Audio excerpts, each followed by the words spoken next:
Guys, pernah kepikiran nggak ya kalau ternyata ada monitor gaming 27 inci 165 Hz terus resolusinya 1440p alias 2K tapi harganya masih 3 jutaan lewat dikit?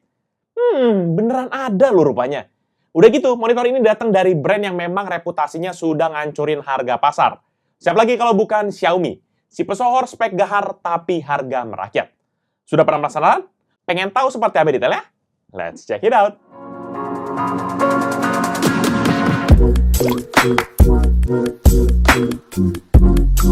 Halo guys, balik lagi bersama Pichel dan kali ini kita akan nge-review sebuah monitor gaming, ya bisa jadi bilang gaming lah ya, dari Xiaomi, yaitu Xiaomi XMMN T27HQ Gaming Monitor. Wah, namanya sangat tidak representatif sekali ya guys. Nah, kita akan lihat nih gimana monitor yang sangat terjangkau ini punya spek yang bisa luar biasa. Kita lihat apakah memang speknya cuma gimmick atau memang beneran gacor nih guys speknya. Kita akan coba kupas tuntas gimana performa dari monitor ini.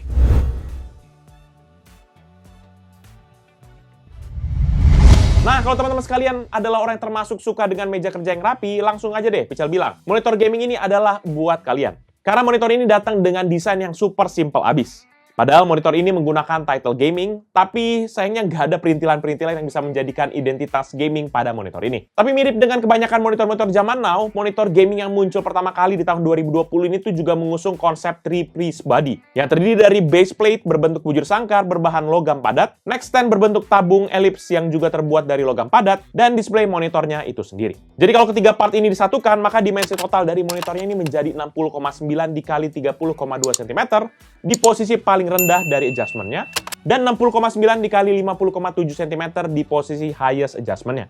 Atau juga bisa menjadi 63,4 dikali 30,6 cm di mode pivot. Dengan ketebalan total, semua posisi sebesar 20 cm.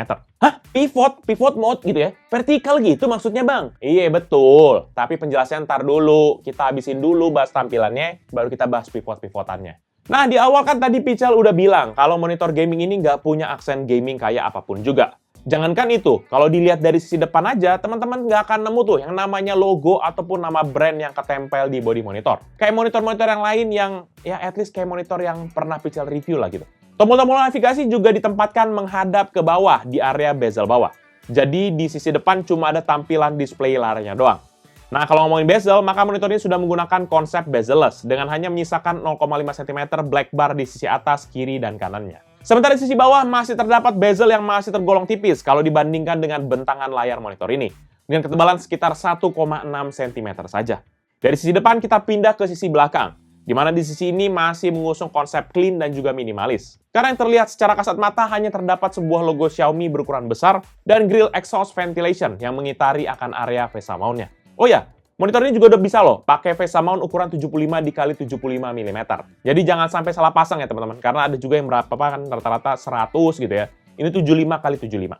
Terus kalau teman-teman tanya, portnya kemana bang? Nah, ayo portnya ini sebagian besar ada di bawah area VESA mount-nya. Tapi diumpetin Xiaomi menggunakan magnetic cover, yang bisa kita buka tutup dengan mudah. Dan sebagian lagi nanti ditempatkan tepat di sebelah dari magnetic cover-nya tadi.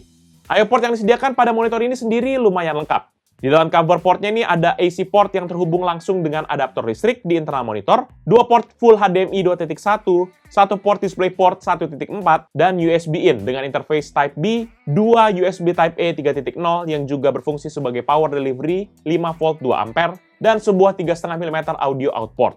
Sayangnya belum hadir nih USB Type C di monitor ini. Terus kalau teman-teman tanya, USB in yang tadi buat apaan? Jadi gini teman-teman, USB in yang tadi itu fungsinya sebagai jalur data dan power dari PC ataupun laptop yang terhubung dengan monitor ini.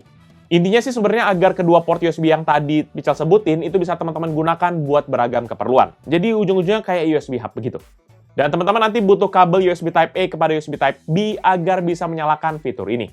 Untungnya kabel ini udah ada dalam paket penjualan, jadi kita nggak perlu repot-repot beli lagi. Ini kabelnya mirip kayak kabel printer gitu guys. Tapi ini yang USB 3 ya, bukan yang USB 2 kayak printer biasa gitu. Dan yang terakhir di bagian desain yaitu sebenarnya kemampuan adjustment-nya, di mana monitor ini mempunyai HAS atau Height Adjustment System, yang bisa kita atur dengan mudah agar posisi display monitornya itu pas dengan mata kita. Nanti monitor ini support akan tilt ke atas dan juga tilt ke bawah, serta horizontal rotation dan pivot mode 90 derajat ke kiri atau 90 derajat ke kanan. Jadi monitor ini bisa kita pakai portrait mode seandainya teman-teman membutuhkan mode tersebut. Ya meskipun kayaknya ketinggian ya, tapi pivot mode ini sangat berguna nantinya pas Pichel nulis skrip di Word ataupun pakai Google Docs. Karena bentuk layarnya tuh jadi kayak pas gitu, sama bentuk kayak satu kertas gitu ya. Cuma sayangnya monitor ini belum dilengkapi dengan gyroscope yang bikin kita harus setup rotasi tampilannya secara manual di operating system yang sedang kita gunakan.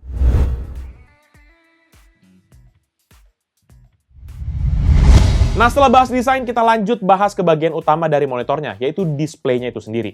Monitor gaming nanti menggunakan layar IPS panel dengan matte finish berukuran 27 inci yang memiliki aspek rasio 16:9 dengan resolusi 2K atau 2560x1440 dan memiliki refresh rate sebesar 144 Hz via HDMI dan bisa di-boost hingga 165 Hz menggunakan DisplayPort. Paneler ini sendiri diproduksi oleh Xiaomi dengan kode XMI 2701 yang memiliki color depth 8 bit dengan produksi warna hingga 16,7 juta dengan color akurasi 95% DCI-P3 dan 100% sRGB. Ditambah lagi dalam paket penjualannya kita dikasih report kalibrasi dari Xiaomi yang menunjukkan nilai delta E-nya ada di 0,34 poin. Yang artinya color correction-nya hampir tidak terlihat oleh mata manusia. Karena level toleransi manusia ada di delta I sebanyak 3 poin. Untuk tingkat kecerahan maksimumnya pun panel ini mampu menghasilkan hingga 400 nits dengan kontras rasio 1000:1 dan refresh rate sebesar 1 ms IMDC dan 4 ms gray to gray. Selain itu juga paneler monitornya juga mendapatkan VESA Certified Display HDR 400, Adaptive Sync, dan juga AMD FreeSync teknologi. Namun sayangnya layar monitor ini belum mendukung akan NVIDIA G-Sync karena tidak ada chip G-Sync pada internal monitor ini. Tapi buat teman-teman yang mungkin pakai GPU NVIDIA, tinggal aktifin aja fitur G-Sync compatible pada laptop ataupun PC jika kita mau menggunakan monitor ini. Nah, kalau dari impresi Pichel sendiri waktu testing monitor ini, jujur mata Pichel tuh langsung kayak semriwing gitu. Karena biasanya Pichel pakai monitor LG 24 inci 60 Hz untuk daily monitor work. Terus waktu pas nyobain pakai monitor ini bener-bener kayak penyegaran banget gitu buat mata Pichel. Color production-nya vibrant dan kontrasnya juga pas banget.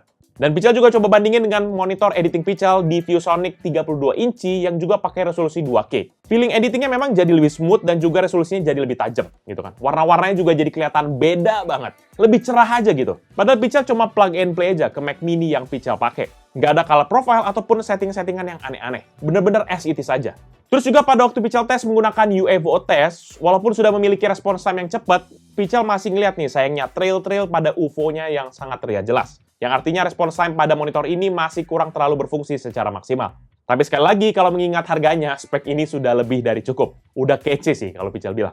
Karena tanpa mengaktifkan HDR-nya pun tampilan warna pada monitornya sudah vibrant. Apalagi waktu Pichel coba tes main game-game kayak Dota 2 ataupun Genshin Impact. Itu, waduh.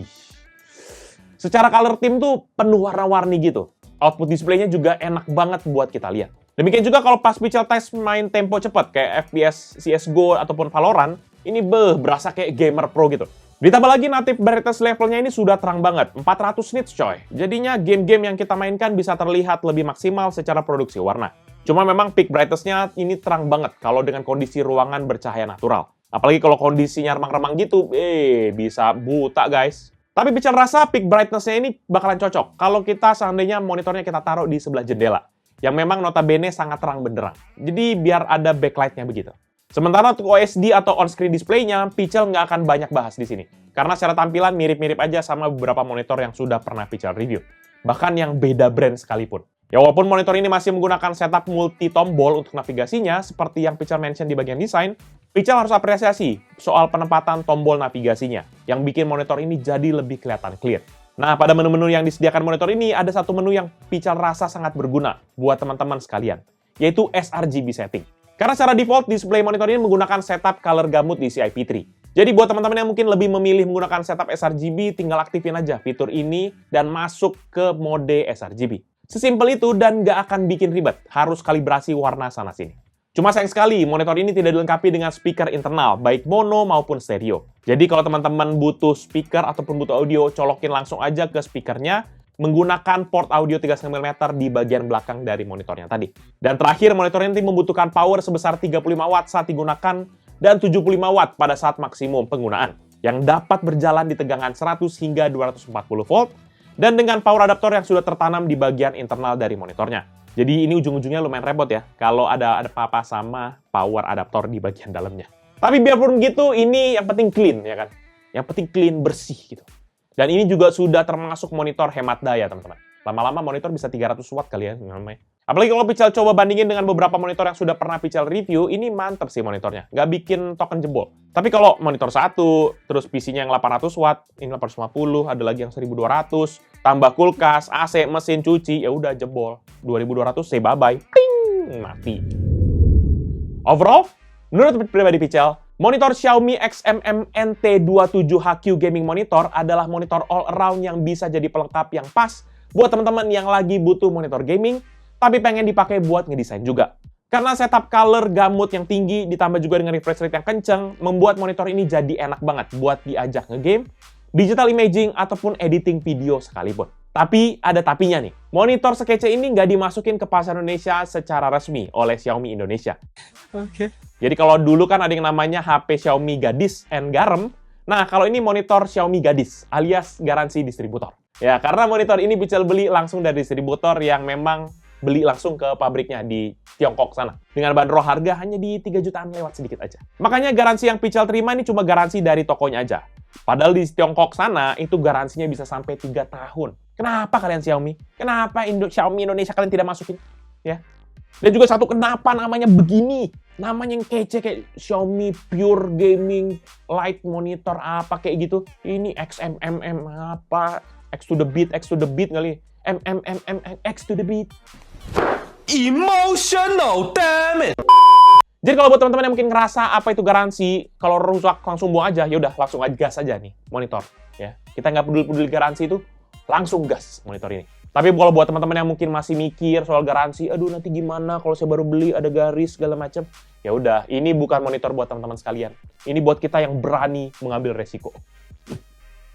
Rusak kayak nangis. Dan kalau teman-teman masih bingung mau nyari monitor yang mana, teman-teman bisa klik aja playlist review monitor Pical di atas ini ya, atau cek linknya di bagian deskripsi di bawah ini. Terus juga buat teman-teman yang mungkin berminat dengan produk ini atau mencek produknya, bisa cek di deskripsi yang Pical akan bantu cantumkan di bawah ini. Jangan lupa untuk like dan share video ini, plus kunjungi sosial media dari Pical Techno dan Pical Media Group seperti Facebook, Twitter, Instagram, TikTok, dan website kita yaitu picalmediagroup.com. Serta kunjungi juga YouTube channel kita yang bahas soal game yaitu Pical Main Game, ataupun channel satu lagi yang bercerita di belakang hari Pical yaitu PMG Fans. Jadi itu dia video kali ini. Thank you guys for watching. I'll see you in the next video. Bye-bye! Gadis, garam, ya kan? Garam garansi resmi. Garam gadis garansi distributor. Bagus juga singkatannya.